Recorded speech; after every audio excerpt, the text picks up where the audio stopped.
Noches con todos. Es un gusto de que estén aquí presentes en esta nueva sesión del curso de Estadística. Me presento, yo soy Fiorella Trujillo, la actual directora de CPC en CIEM Sur. Y bueno, parte también del CEO de este curso. Y como módulo 2 tenemos a la sesión 6, titulada Diseños de Investigación Observacionales y Experimentales, muestreo probabilístico y no probabilístico. Presento a la doctora Fiorella Estefanía Baladoy Marcos, que hoy también nos acompaña. Como bien esto ya anteriormente la había presentado, ella es docente de Psicología de la Universidad Autónoma de Perú, docente de áreas psicológicas de la Universidad Wiener, docente de Psicología de la Universidad Privada San Juan Bautista, magíster en terapia cognitiva, conductual, en trastornos psicológicos y psiquiátricos, y egresada de doctorado en psicología. Doctora, ¿está aquí presente? Sí, ahora comparto pantalla. Listo, doctora. Gracias. Dame un segundo, por favor.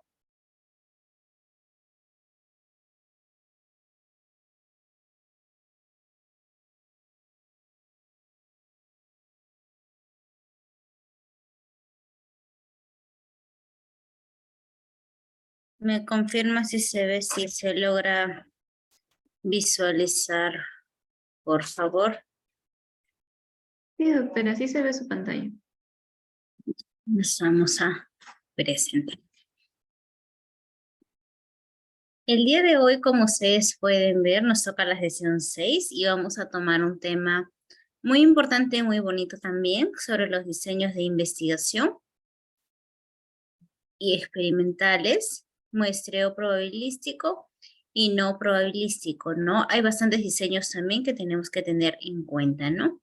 No solamente es estos, pero se dice que esos son los más completos en esta sesión del día de hoy. Considerando que hay que tener en cuenta también lo que vamos a medir. Ahora sí, el diseño de la investigación. El diseño de la investigación. El diseño señala al investigador lo que se debe hacer para alcanzar sus objetivos de estudio, contestar las interrogantes que se ha planteado y analizar la certeza de las hipótesis formuladas en un contexto particular. Es decir, ¿no? Teniendo en consideración lo que vamos a medir, ya sean las variables que queremos medir causa-efecto. En un tipo de diseño podemos medir lo que es cohorte, perspectiva histórica, caso control, dependiendo al enfoque que nosotros le demos, ¿no? Ya que va a ser una investigación de tipo cuantitativo. El diseño de investigación expresa la estructura del problema de investigación como el plan de investigación utilizado para obtener evidencia empírica sobre las relaciones del problema. Tenemos a Kerlinger, 1979. El diseño ayuda a los investigadores a obtener respuestas a las preguntas de investigación y a controlar las varianzas experimental, las partes extrañas y del error del problema de investigación, ¿no? Dependiendo también, como les vuelvo a repetir, cuál es el modelo que vayamos a elegir. La selección del diseño de investigación. Vamos a ver el tipo de investigación que se dé. Si tenemos una investigación descriptiva, vamos a tener una hipótesis descriptiva, diseño descriptivo simple. Si tenemos lo que es la correlacional, investigación correlacional, diferencia de grupos sin atribuir causalidad y la correlacional. Diseño transaccional correlacional, longitudinal, no experimental y la correlacional descriptivo comparativo, correlacional causal comparativo y longitudinal. Asimismo, si es explicativos, podemos diferenciar de grupos atribuyendo causalidad longitudinal causal, en los causales causal comparativo o solo longitudinal. La misma parte también tenemos la experimental, la optimización, la preexperimental, cuasi experimental y experimental propia. Y la aplicada, diseño, innovación y diseño de soluciones en ese aspecto. ¿Me dan un segundo, por favor?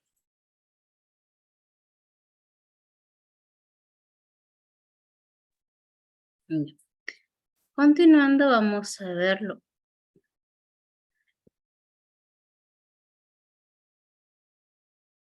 Con respecto al diseño metodológico, tenemos la hipótesis del problema, tipo de investigación, nivel de investigación. No todo eso tenemos que tener en cuenta para ello. Las variables independientes, dependientes, diseño de investigación, modelo de observación. No si, por ejemplo, queremos evaluar lo que es el estrés, ansiedad, tipo de investigación no explicativo, longitudinal, variable cuál sería la causa-efecto, ingresar la ansiedad como variable independiente, estrés variable dependiente, y el diseño de investigación dependiendo de lo que queremos lograr. El tipo de investigación básica, investigación aplicada. La investigación básica es cuando vamos a partir desde cero nuestra investigación. Mientras que la investigación aplicada tenemos cuando tenemos ya los antecedentes prácticamente. Los niveles de investigación tenemos las investigaciones exploratorias, las investigaciones descriptivas, las correlacionales, las explicativas, experimentales y aplicadas. La investigación básica está dedicada a la búsqueda de nuevos conocimientos. Por ejemplo, cuando comenzamos a averiguar sobre el COVID, ¿no? En algunas oportunidades que tuve la opción de buscar, solamente encontraba 6 investigaciones, pero va a depender también. Recoge información de la realidad objetiva para enriquecer conocimiento científico mediante el descubrimiento de principios y leyes. Se esfuerza por conocer y comprender los fenómenos sin preocuparse de la aplicación de los conocimientos adquiridos. No, eso sería una investigación básica. Y porque carece de estudios previos en realidad, no porque no se sabe buscar, ¿no? Y precisamente esto, ¿no? No es que yo digo, pues mi investigación es básica porque es nueva para mí, no, sino porque se puede entender, ¿no? Que hay que saber buscar utilizando los filtros, tener una estrategia de búsqueda, utilizar los operadores booleanos, entre otros, para poder buscar bien. Si no conocemos bien los tesauros, si no utilizamos bien los tesauros, si no identificamos bien la palabra clave, por ejemplo, base de datos en inglés, base de datos en español, difícilmente podemos encontrar investigación. Y muchas veces hay estudiantes que dicen, profesora, pero no encontré. ¿Estás seguro? ¿Cómo lo buscas? Es con esa palabra busqué. Y muchas veces, por no utilizar los tesauros, muchas veces al no utilizar los tesauros, puedes perder la literatura correspondiente a esa base de datos. Es por eso que siempre hay que tener bastante cuidado en el momento de realizar lo que es hacer la estrategia de búsqueda. Podemos desarrollar investigación básica sobre identificación de las características y propiedades de nuevos materiales, identificación de principios y leyes que regulan el proceso de degradación de determinado material, los factores causales de un determinado fenómeno, descubrir un tratamiento para el cáncer, inventar un tratamiento para el COVID y descubrir un nuevo elemento químico. Se preocupa por la aplicación del conocimiento científico producto de la investigación básica. Es el esfuerzo de transformar el conocimiento científico en tecnología. Como resultado se obtiene conocimientos, procesos, equipos, soluciones útiles. Esto sería ya lo que es la aplicada. Entonces, no hay antecedentes que tenemos que tener en consideración.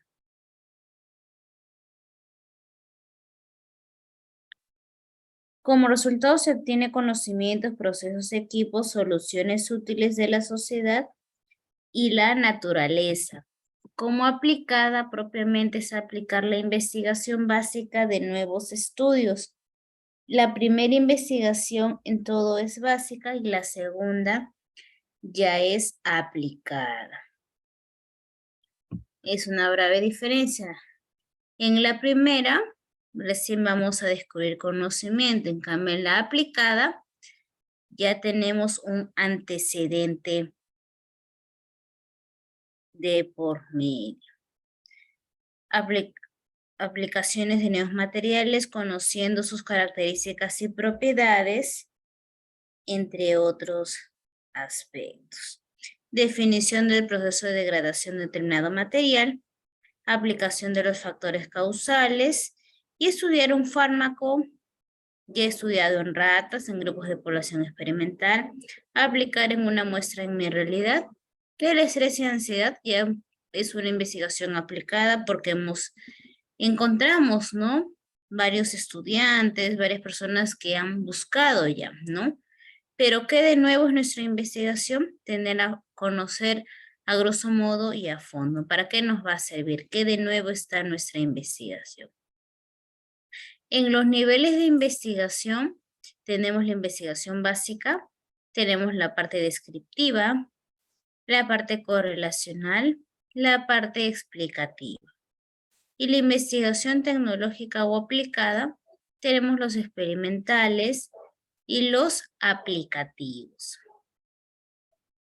El nivel descriptivo va a estar orientado a lo que son los fenómenos de realidad, tal como existen en una situación de espacio y de tiempo, se analizan todos o algunos de sus principales elementos, propiedades, caracteres que sean de interés. Por ejemplo, conocer el nivel de estrés en estudiantes de medicina. En este caso solamente vamos a ver el nivel, más no vamos a realizar nuestra investigación a fondo. El nivel correlacional, el propósito es vincular variables que se sospechan estar interrelacionados para saber cómo se puede comportar una variable conociendo el comportamiento de otras variables, ¿no? Lo que mide dos o más variables si están o no relacionadas, ¿no? Si hay correlación o no si hay relación. Por ejemplo, conocer el nivel del coeficiente intelectual y su relación con el promedio de notas en estudiantes de medicina. Todos tienen CI y todos los estudiantes tienen notas, una sola muestra. En el nivel explicativo se va a buscar relaciones causal o de dependencia de dos o más fenómenos, elementos, caracteres o propiedades. Orientado también a poder descubrir los factores causales. Tenemos, por ejemplo, el caso control, la cohorte, la perspectiva histórica. El ejemplo, determinar la relación entre el estrés y la depresión en estudiantes de medicina. Identificaré dos grupos con depresión, sin depresión y mediré en ellos los niveles de estrés. O determinar la relación entre el estrés y la ansiedad o depresión y ansiedad. No, si queremos ver la causa en el pasado o efecto en el presente, no todo es o efecto en el presente y lo que es en el futuro. Con respecto a la parte de los estudios analíticos o comparativos, tenemos los propósitos o características. Los grupos de relación con base de presencia o ausencia de, el factor de riesgo o el efecto. De causa en el presente al efecto en el futuro, no tenemos lo que es una cohorte. Y del efecto en el presente y causa en el pasado, caso control. ¿No? Después tenemos las características de análisis, parte de la causa del presente, efecto del futuro, tenemos la cohorte expuesta, el factor de riesgo, ¿no? En este caso tenemos también a los enfermos, el cohorte no expuesta, factor de riesgo, lo que es el seguimiento presente y futuro. Parte del efecto en el presente y la causa en el pasado, tenemos lo que es la exposición al factor de riesgo, no exposición al factor de riesgo, no tenemos los casos enfermos, vamos a retroceder en el tiempo, y los sanos que vendrían a ser los controles, ¿no? Entonces, parte del efecto en el presente y la causa en el pasado.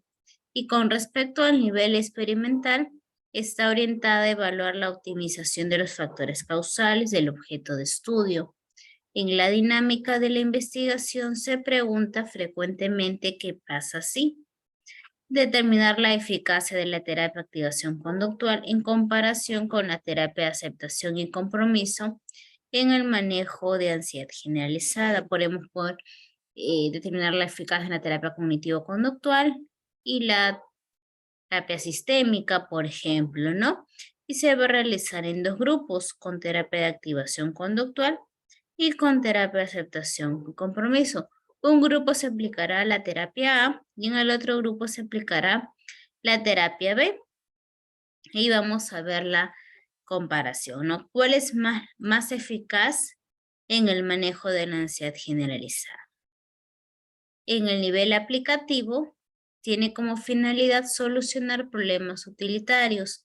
Por lo tanto, no sería su finalidad descubrir nuevas leyes ni causalidades, sino la de reconstruir procesos en función de descubrimientos realizados para producir sistemas duros y blandos, máquinas, equipos, procesos y programas. Aquí está la investigación-acción, por ejemplo. Tenemos, por ejemplo, el modelamiento de un sistema de crecimiento, el desarrollo de los estándares OPS en un centro de salud de Tambopata y diseño de una mezcla asfáltica con caucho para mejorar la adherencia del asfalto en carreteras de alta velocidad. No todas las universidades aceptan ese tipo de investigación. Hay universidades que solamente pueden aceptar de repente tipo correlacional, otras descriptivas, otras mixtas. Va a depender, ¿no? Para una tesis y licenciatura se utiliza lo que es la investigación cuantitativa. Los criterios de elección de diseño son: debe ser coherente con el tipo de problema a investigar, tiene que estar relacionado con el grado de control que debe proporcionar con respecto a las variables relevantes de estudio. Con respecto a la validez de los diseños de investigación, se refiere al grado de control de la probabilidad de la generalización que se obtiene de la inferencia sobre el problema estudiado. Tenemos la validez interna, que la variable independiente produce un efecto significativo en la variable dependiente. La pregunta será resuelta si el diseño es capaz de tener un control efectivo de las variables extrañas que pueden afectar al experimento. Mientras que la validez externa, es posible aplicar los resultados obtenidos a una realidad con entornos similares.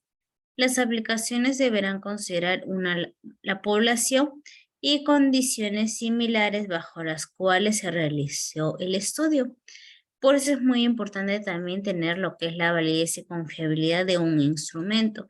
Partiendo de ahí nos puede salir todos los resultados, ¿no? Y utilizando lo que es la estadística inferencial y descriptiva, paulatinamente.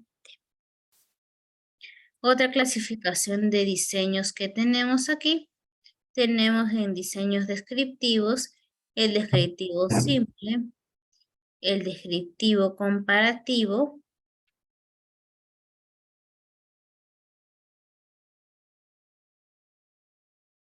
en los diseños explicativos, el correlacional, causal comparativo, el causal longitudinal, los diseños ex post facto, el diseño correlacional, el diseño de grupo criterio, diseño experimental, los preexperimentales, los cuasi experimentales y los experimentales. Y los diseños factoriales experimentales, tenemos el diseño factorial simple, el 2×2, el diseño multifactorial y el diseño de aplicación. Diseño de aplicación que es el diseño de soluciones. La clasificación de los diseños según el método que se emplea, tenemos dos, el diseño univariado, cuando se va a manipular una sola variable independiente y una o más variables dependientes, y el multivariado, cuando se va a manipular dos o más variables independientes y una o más variables dependientes. Vamos a pasar al método y diseños experimentales. Como parte de la introducción y el concepto en sí, es donde la psicología se va a fundar como ciencia cuando se aplicó el método experimental a su objeto de estudio. El método experimental es el método científico por excelencia. Su objetivo principal es la identificación de causas, la evaluación de efectos, ¿no? Y el investigador va a crear una situación artificial donde manipula un aspecto determinado del ambiente para poder estudiar su efecto en la conducta del sujeto. Va a tratar de buscar una relación de causalidad entre la variable independiente y la dependiente, controlando el resto de factores que podrían influir en la conducta del sujeto. Mientras que el método experimental, tenemos que empezar primero a denominar lo que es experimento, es la situación artificial que produce el experimentador para poder estudiar el efecto de la variable independiente en la variable dependiente. Este se puede dar en el laboratorio, experimento del laboratorio paulatinamente. Y en el lugar de poder esperar a que se dé en forma natural, el experimentador escoge el momento para que se pueda replicar el experimento y se puede realizar un experimento piloto. Los requisitos del método experimental es la principal característica del método experimental es el cumplimiento de esos 4, lo que es la manipulación, al menos una de las variables independientes tiene que estar en manipulación intencional. Si seleccionamos valores se llama ex facto, y mínimo 2 condiciones experimentales o un grupo que pase por las 2 condiciones o 2 grupos, uno que pase por las condiciones y otros que no. Y la aleatorización, equivalencia inicial de grupos, cuando se asignan participantes los grupos, cuando se asignan a las condiciones experimentales, y lo que es la aleatorización. Y con respecto al control, tenemos lo que es la acción directa y la manipulativa sobre la variable independiente y sobre las variables extrañas. El control permite concluir que los cambios en la variable dependiente son ocasionados por la variable independiente. El objetivo del método experimental es analizar relaciones causales. Para que puedan inferir una relación causal, son necesarias 3 condiciones: la contingencia temporal variable independiente debe preceder a la variable dependiente, la covariación entre la variable independiente y dependiente, debe darse la covariación entre las 2 variables, de manera que un cambio de valores de la variable independiente conlleve cambio proporcionalmente directo e inverso en la variable dependiente, excepto cuando no influye.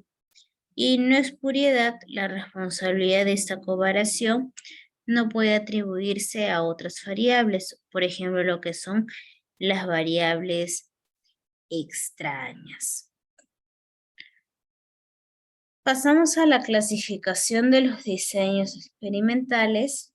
Tenemos la unifactorial, una variable independiente, el intersujeto, cada sujeto un solo tratamiento, de grupos aleatorios 2 grupos, el multigrupo, bloques al azar, cuadrado latino y grupos avariados, y el intrasujeto, cada sujeto todos los tratamientos, y el factorial, más de una variable independiente, el intersujeto, los grupos aleatorios, y los bloques, el intrasujeto y el mixto. Diseños unifactoriales intersujetos tenemos de grupos aleatorios. El objetivo es buscar grupos equivalentes para que las diferencias encontradas en la variable independiente se deban al tratamiento. De 2 grupos aleatorios consta de un grupo experimental, aplicación del tratamiento, y otro grupo control, sin tratamiento o placebo. También se pueden aplicar dos valores de la variable independiente o 2 grupos experimentales. Multigrupo aleatorio utiliza 3 o más variables de la variable independiente. Pueden ser todos los grupos experimentales o designar uno al azar como grupo control. El proceso de realización es semejante a lo anterior, solo que habrá diferencias sustantivas al análisis de datos. Mejora respecto al anterior en utilizar más valores de la variable independiente y afinar más en el tipo de relación entre la variable independiente y dependiente. Ambos tipos de diseño pueden tener medidas solo post-tratamiento o medidas pre y post-tratamiento. Diseños unifactorial intersujeto de 2 grupos aleatorios con medida post-tratamiento. Pasos a seguir: seleccionamos de la población de interés una muestra de sujetos lo suficientemente grande para que pueda actuar al azar. Si además la selección se realiza de forma aleatoria, mejor se asignan los sujetos a los 2 grupos o condiciones que se asignan de forma aleatoria, se aplica lo que es el tratamiento y se toma la medida de la conducta de los sujetos en los 2 grupos. Comparamos los resultados de los dos mediante la técnica del análisis de datos más adecuada y vamos a extraer las conclusiones pertinentes. Generalizamos los resultados y redactamos el informe de investigación. De 2 grupos aleatorios con medida post-tratamiento tenemos ventajas y las posibles amenazas. Dentro de las ventajas tenemos la aleatorización, que es la igualdad de grupos antes del tratamiento, el control sobre las amenazas de la validez interna, lo que es la historia y la maduración.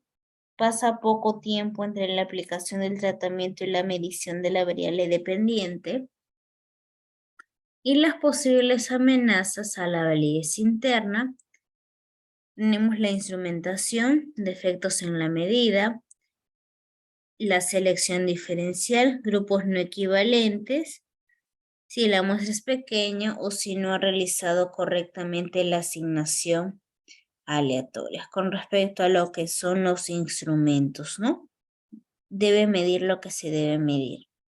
A la validez externa, los efectos de interacción de los sesgos de selección y el tratamiento, y si las muestras no se han seleccionado aleatoriamente y no son representativas de la población. Y tenemos que los efectos reactivos de los dispositivos experimentales debidos a la artificialidad de la situación. Y para el análisis de datos, la diferencia de medidas de grupos independientes. De 2 grupos aleatorios con medida con pre y post tratamiento, se seguirá los mismos pasos, con excepción que se va a añadir la toma de medida, el pre antes de. Se toman 2 medidas en cada grupo, una antes y otra después del tratamiento. Se usa sobre todo cuando nos pueden quedar dudas de lo que los grupos hayan quedado equivalentes, cuando la muestra es muy heterogénea o el número es pequeño. Se toma la medida de la variable dependiente o muy variables muy relacionadas con esta antes de administrar lo que es el tratamiento.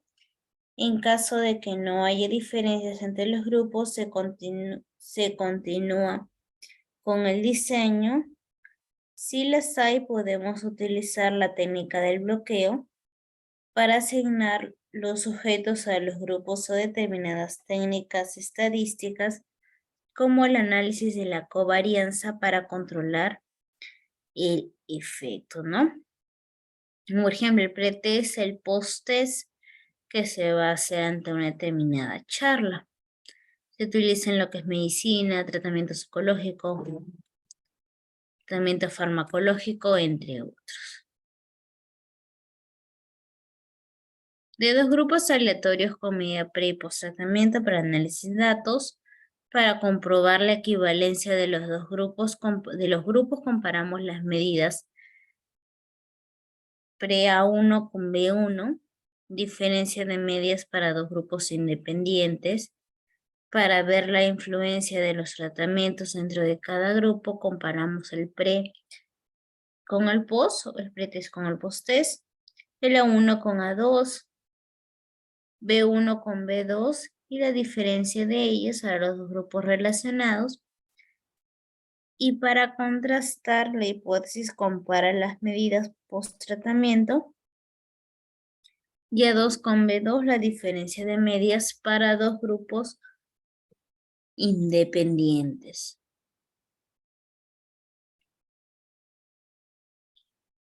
Entonces tenemos de bloques, ¿no? El objetivo es obtener grupos equivalentes. Se usa cuando las puntuaciones pretratamiento indican grupos no homogéneos. También se utiliza cuando vamos a sospechar que la aleatorización va a ser insuficiente o cuando creemos que existe una variable extraña que puede influir. Consiste en poder agrupar a los grupos en subgrupos o bloques en función de la puntuación obtenida en una posible variable extraña muy relacionada con la variable dependiente o en la misma variable dependiente, que es la variable de bloqueo. Es imprescindible que la variable de bloqueo tenga una alta correlación con la variable dependiente. Podemos utilizar la información que tengamos o tomar medidas previas para ver si existe esta correlación. No hablamos de variables extrañas cuando pueden alterar los resultados. Y las variables de bloqueo antes de formar los grupos para obtener grupos equivalentes y la variable pretratamiento después de formar grupos para comprobar grupos equivalentes. Cuando se utiliza 2 variables de bloqueo, el diseño se denomina lo que es el cuadro latino, que es el número de bloques en cada variable de bloqueo, tiene que ser igual que el número de condiciones experimentales. Los bloques aleatorios completos o incompletos. Los bloques aleatorios completos cuando cada bloque constituye una réplica exacta del experimento. Dentro de cada bloque se aplican todos los niveles de la variable independiente. Los bloques aleatorios incompletos cuando se aplican solo algunas condiciones dentro de cada bloque. Y los grupos de apareados o equiparados cuando los sujetos tienen que ser idénticos, no similares. En la variable de apareo equiparada, por ejemplo, los pares de gemelos. Los pasos a seguir es elegir la muestra de la población, conocer la variable extraña relacionada con la variable dependiente, medir la variable de bloqueo en todos los sujetos y decidir en función de la variabilidad de las puntuaciones del problema que se debe investigar, del número de los subgrupos que se va a formar, y tenemos que identificar que a más variabilidad, mayor tiene que ser el número de subgrupos. Y una vez que este está formado, los bloques, se asigna de una forma aleatoria a cada grupo experimental el mismo número de sujetos de cada bloque, eliminándose los sujetos restantes. Las ventajas de un diseño de bloques es que los grupos experimentales son inicialmente más homogéneos entre sí que los formados al azar. Tenemos lo que es la mayor validez interna. Dentro de las posibles amenazas que podamos tener a la validez externa, debido a la cantidad de sujetos que hay que eliminar por no encajar dentro de ningún bloque, y a la posible sensibilidad de los sujetos a la medida. Para análisis de los datos lo podemos considerar un grupo de grupos independientes. También se puede llamar diseño de medidas repetidas, que van a pasar por todas las condiciones, ¿no? Se va a seguir todos los pasos de un diseño intersujeto, excepto por el hecho de que tenemos que poner especial cuidado a la hora de poder controlar el efecto de orden que utilizamos, utilizando la técnica del contrabalanceo. Una de sus ventajas de utilizar lo que es diseño de medidas repetidas es el control interno mayor que cuando se usan distintos sujetos. No existe la necesidad de balancear o equiparar a los participantes y aumenta la potencia estadística, la probabilidad de rechazar la hipótesis nula cuando es falsa, y permite trabajar con muestras más pequeñas y reduce los costes y el tiempo del experimento. Dentro de lo que son las posibles amenazas a la validez interna es el efecto de orden o error progresivo y efectos residuales o de arrastre y la mortalidad de experimento. Un momento, por favor.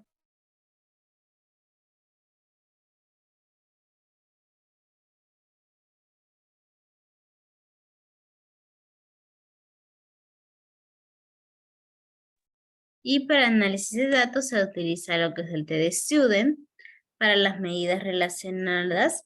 Si comparamos dos medias o un ANOVA de un factor de medidas repetidas, si la variable independiente tiene más de 2 valores. Diseños factoriales, se estudia la influencia simultánea de dos o más variables independientes, a lo que vamos a llamar factores sobre la variable dependiente.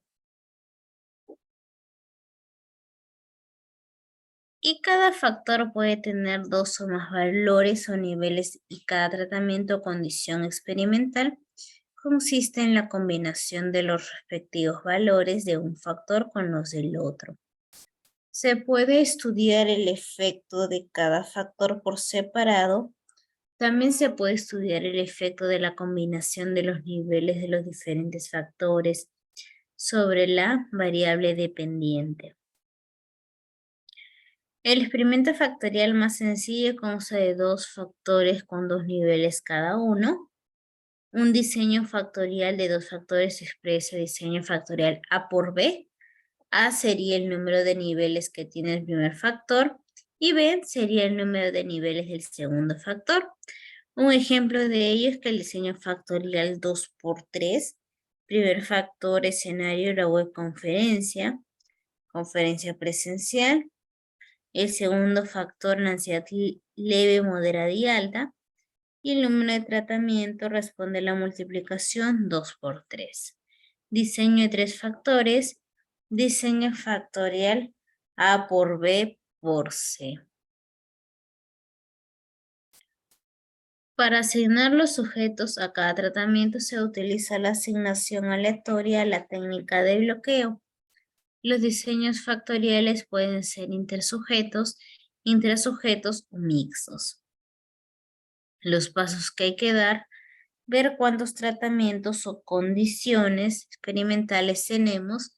A por B, asignar aleatoriamente o mediante bloques los sujetos a los tratamientos. Todos los tratamientos pueden aplicarse a los mismos sujetos, diseño factorial intrasujeto, a diferentes sujetos, el diseño factorial intersujeto o unos tratamientos a los mismos sujetos y otros a diferentes sujetos como el diseño factorial mixto. Lo que el diseño factorial te permite es el efecto principal de la influencia de cada variable independiente sobre la variable dependiente. Existen tantos efectos principales como la variable independiente hay en la investigación. La hipótesis de los efectos principales. La escasez de horas de descanso afecta a la conducción provocando errores. Diferentes entornos de la conducción pueden provocar diferencias en los errores. Y el efecto diferencial que se detecta comparando los diferentes niveles de un mismo factor para determinar dónde se dan las diferencias que refleja el efecto principal cuando la variable independiente tiene solo dos valores, no procede.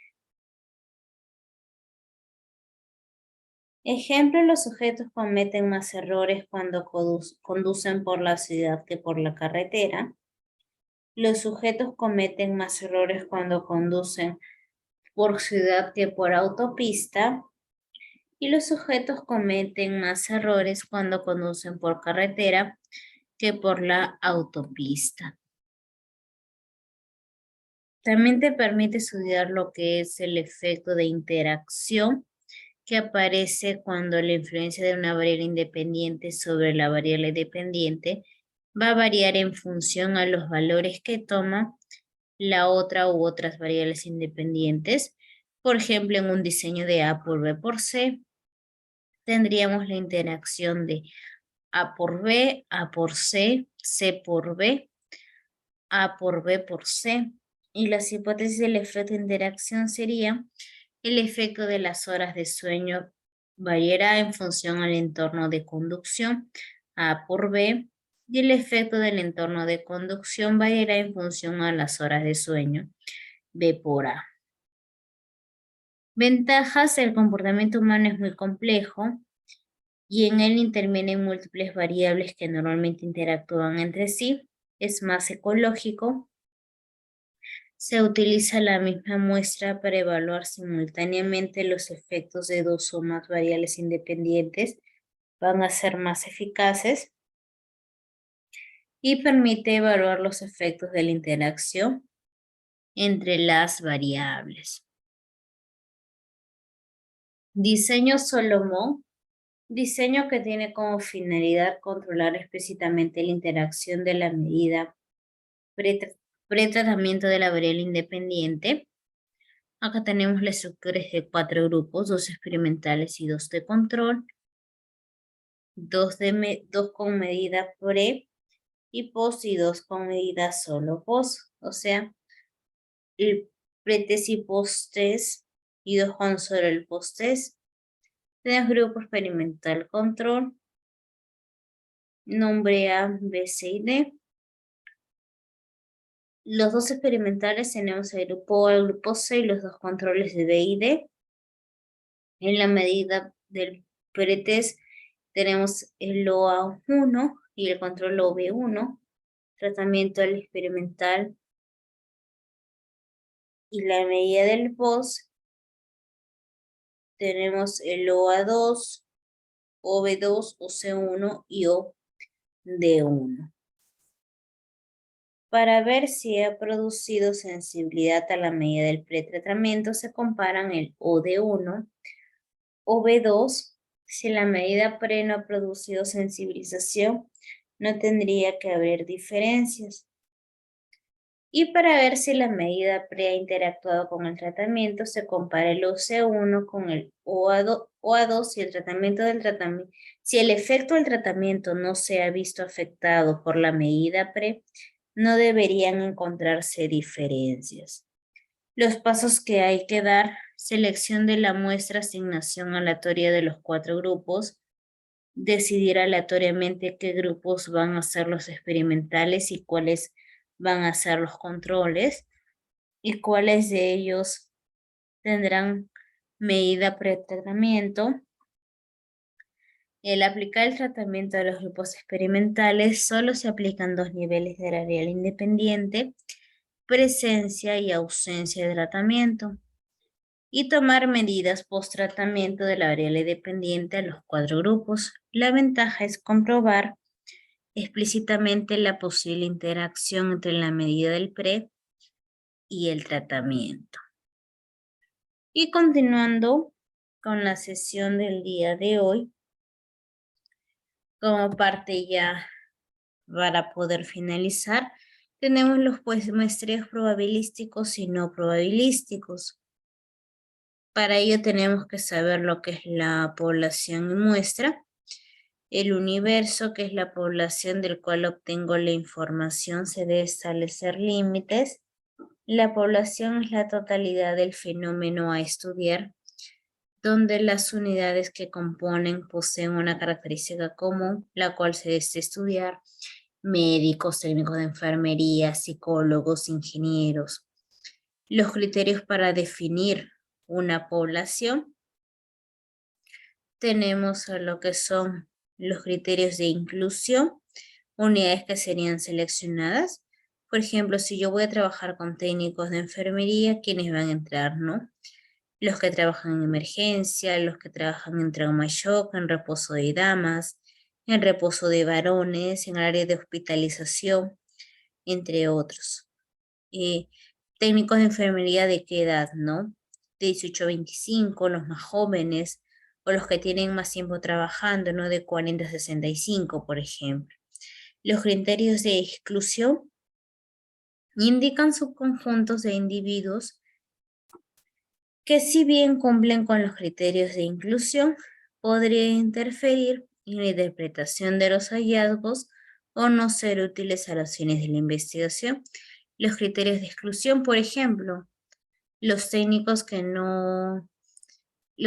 enfermería que no estén en el área de emergencia, por ejemplo, los que estén de licencia, los que desertan, no los que están de vacaciones, por ejemplo, ¿no? O los que están con procesos administrativos, entre otros, ¿no?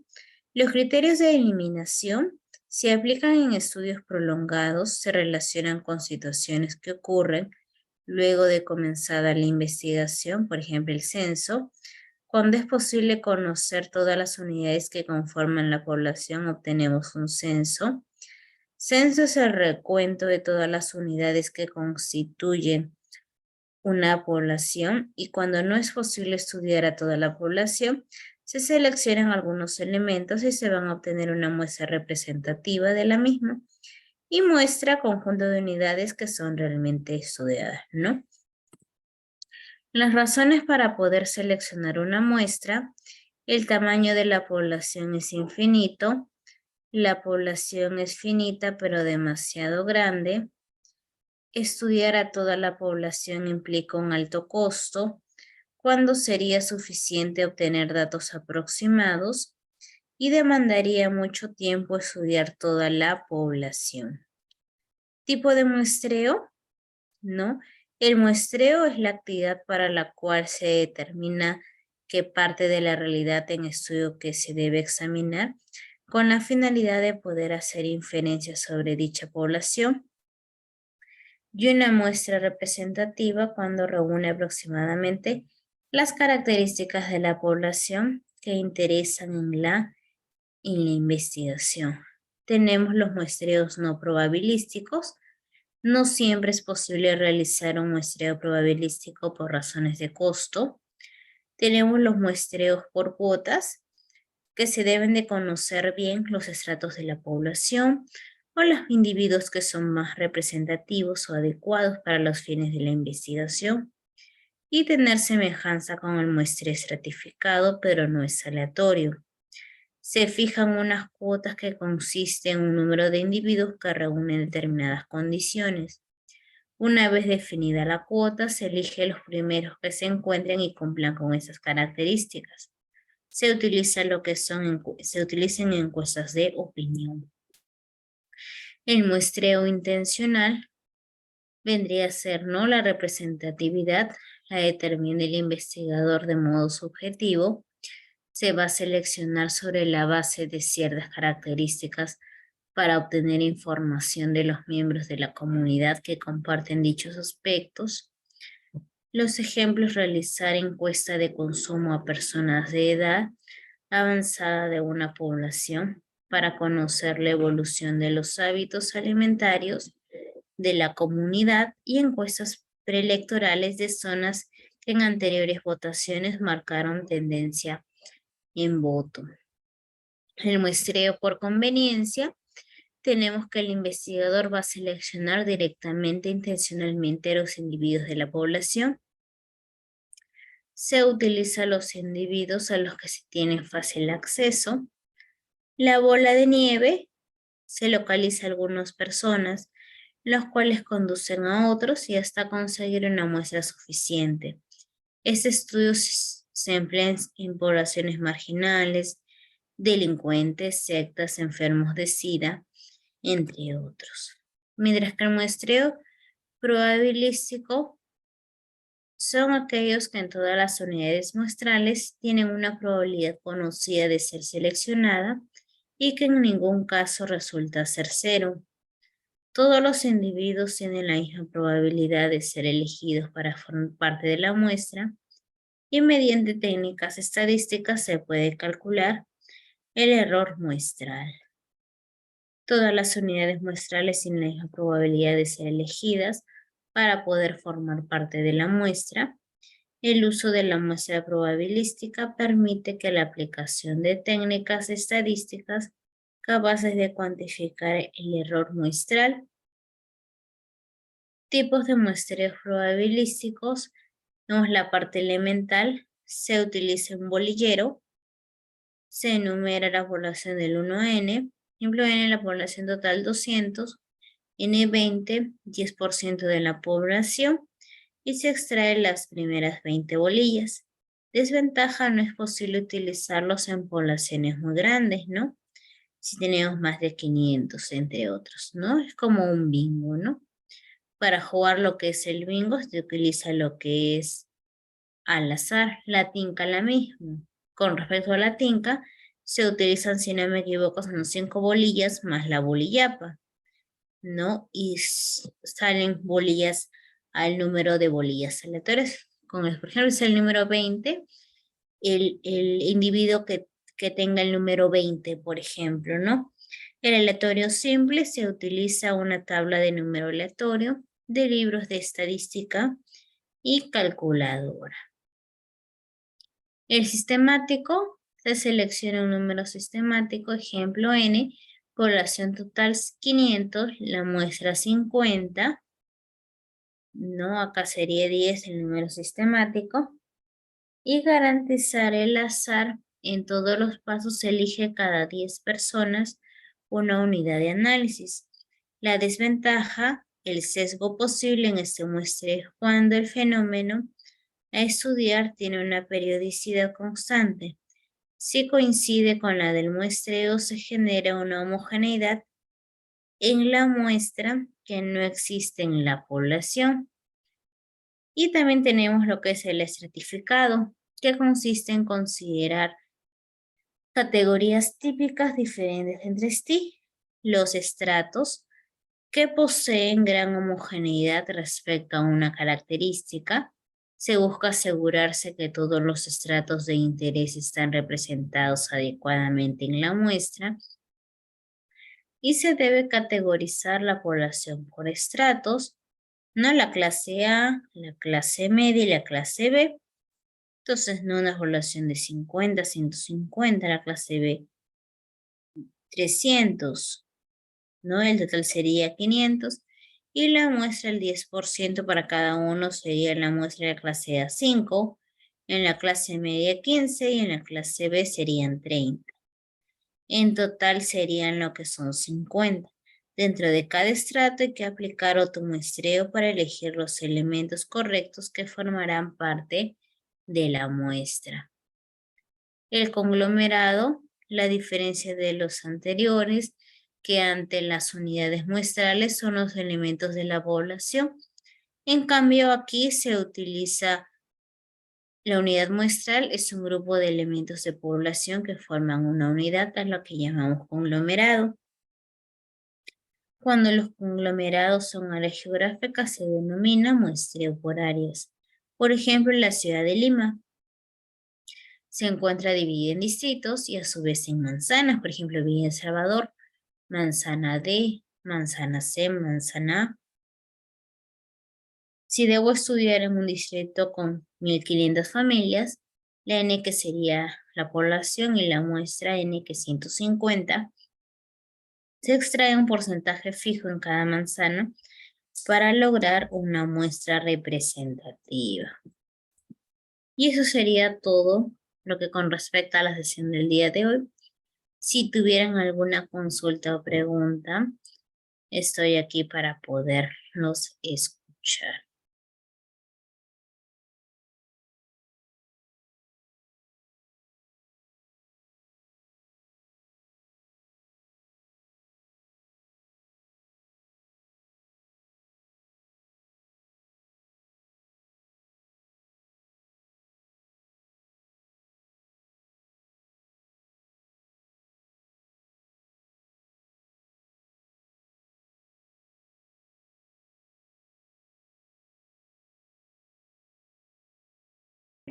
Hace un ratito estaba en llamada. Bueno, eso sería todo, ¿no, doctora Firela? Sí, es todo Muchas validado. gracias, doctora. Bueno, con respecto a la ponencia, si alguien tiene alguna duda, puede escribir al chat o también puede levantar la mano en la sesión. Y bueno, doy unos minutos mientras que voy mandando el pase de lista. Agradecerle, doctora, por estas ponencias en este curso. Y bueno, ahorita le paso el pase de lista final.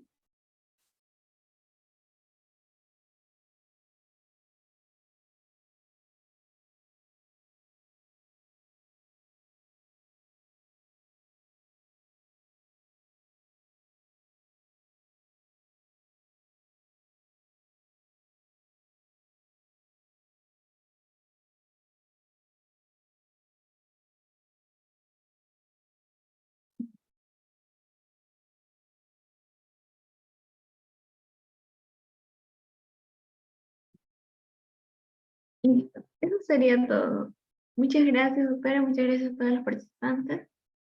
Ah, mira, doctora, acá hay bueno, un comentario dice, entonces la investigación aplicada solo es la creación de tecnologías o aplicar un test hecho para evaluar, por ejemplo, la ansiedad.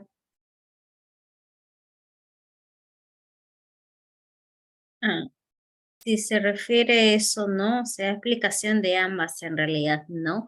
Porque nosotros podemos tener de repente un test que mira ansiedad, pero no necesariamente va a estar dirigida a la población que nosotros vayamos a trabajar, ¿no? Y hay que adaptar ese instrumento, ¿no? Se puede crear, se puede adaptar ese test, ¿no? Ligada a la población. Por ejemplo, en mi caso en particular, yo hice una adaptación de un test de Spielberg que estaba relacionado a un grupo de personas, pero en mi caso medía a lo que es técnicos de enfermería. Entonces, ese test se pudo adaptar a técnicos de enfermería por lo que es el COVID, ¿no? En otros casos, si queremos queremos empezar desde cero, podemos tener una base, pero también nosotros podemos crear, ¿no? Teniendo lo que es pasando por los diferentes filtros, ¿no? Que es lo que es la validez, confiabilidad, haciendo nuestro estudio piloto, pasando por validación de expertos, ¿no? Ambas son válidas, ¿no? Y eso sería ya la parte aplicada o tecnológica, ¿no? Va a depender de cómo direccionemos nuestra investigación en realidad. Si queremos empezar de cero, creamos nuestro test como varios de mis alumnos que he tenido a cargo lo han hecho y han pasado por los diferentes filtros, ¿no? La validación, la confiabilidad.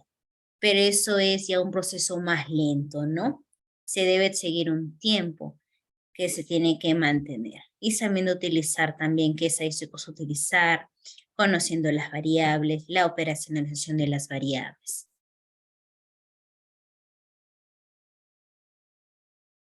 Gracias, doctora, por su respuesta. Si alguien más tiene alguna duda o algún comentario, me puede escribirlo ahorita mismo. Bueno, por último ya el último paso de lista y bueno, agradecer a la doctora.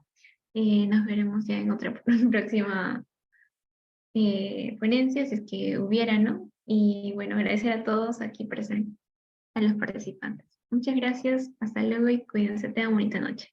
Gracias, hasta luego.